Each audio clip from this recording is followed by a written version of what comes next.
Pemirsa, saat ini tingkat penetrasi asuransi di Indonesia masih tergolong rendah. Mengapa demikian? Apa penyebab utamanya? Bersama saya Chandra Dewi, Anda menyaksikan Cerdas 5 Menit. Dan kita akan menemui Bapak Mulyaman Hadad, Ketua Dewan Komisioner dari Otoritas Jasa Keuangan. Mari kita temui. Dan pemirsa, saat ini saya telah ditemani oleh Bapak Mulyaman Hadad di kantor OJK, Otoritas Jasa Keuangan. Selamat pagi Pak Mulyaman. Selamat pagi. Pak Mulyaman, ini berbicara mengenai penetrasi asuransi di Indonesia. Ini dikatakan masih rendah Pak ya. Kiranya apa yang menjadi penyebab utamanya? Salah satu penyebab yang dominan adalah pemahaman terhadap seluk-beluk asuransi yang masih sangat rendah. Sehingga menurut saya kita perlu ekstra usaha, tambahan usaha yang lebih keras lagi untuk memperkenalkan asuransi lebih jauh lagi ke tengah masyarakat. Ekstra usaha, kiranya kalau gitu, ini kan pelaku usaha sendiri ini di industri asuransi ada banyak ya Pak ya? Banyak. Nah dari para pelaku industri asuransi, kiranya langkah apa yang perlu dilakukan untuk sosialisasi ini?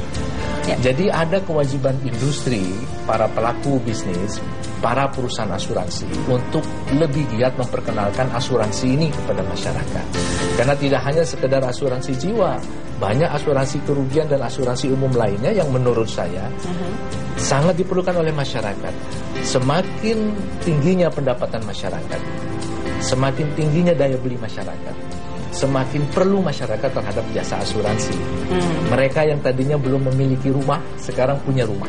Rumahnya perlu diproteksi misalnya. Yang belum punya kendaraan, sekarang memiliki kendaraan. Kendaraan perlu diproteksi. Jadi sebetulnya permintaan terhadap produk-produk asuransi akan terus meningkat sejalan dengan pertumbuhan pendapatan masyarakat. Nah, oleh karena itu ini perlu diantisipasi oleh perusahaan asuransi karena ini satu kesempatan besar. Tetapi juga ini penting bagi pemerintah dan OJK.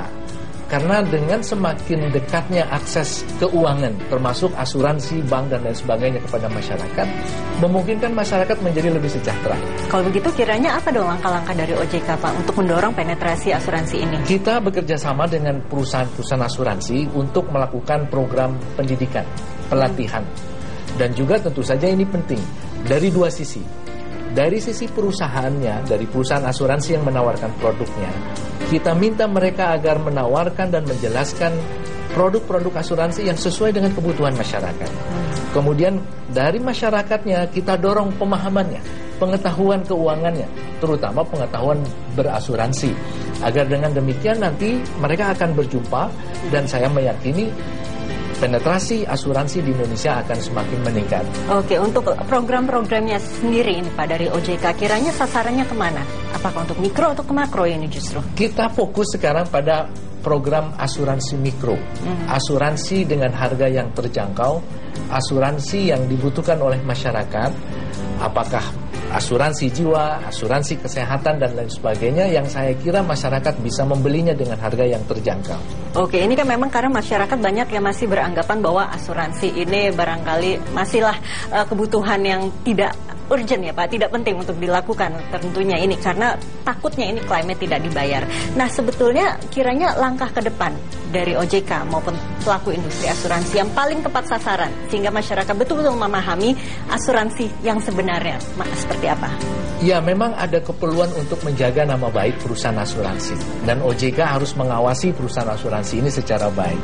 Nah oleh karena itu tentu saja OJK harus memperkuat pengawasannya agar kemudian perusahaan asuransi dikelola secara baik, secara profesional, sehingga ketika muncul kewajiban untuk membayar tagihan-tagihan dan kewajibannya kepada masyarakat, perusahaan asuransi bisa melakukannya. Jadi jangan sampai ada perusahaan asuransi yang kemudian ditagih oleh masyarakat tidak bisa membayarnya. Nah ini saya kira juga akan merusak citra perusahaan asuransi dan sangat mengganggu upaya edukasi kita memperkenalkan asuransi kepada masyarakat. Baiklah Pak Mulyaman, terima kasih atas waktunya. Mudah-mudahan kita sama-sama berharap penetrasi asuransi di Indonesia semakin meningkat di tahun mendatang ya Pak ya. Terima kasih. Namun saya harus mengakhiri perbincangan kita kali ini pemirsa. Saya Chandra Dewi, Cerdas 5 Menit, Cerdas Finansial. Sampai jumpa. Dipersembahkan oleh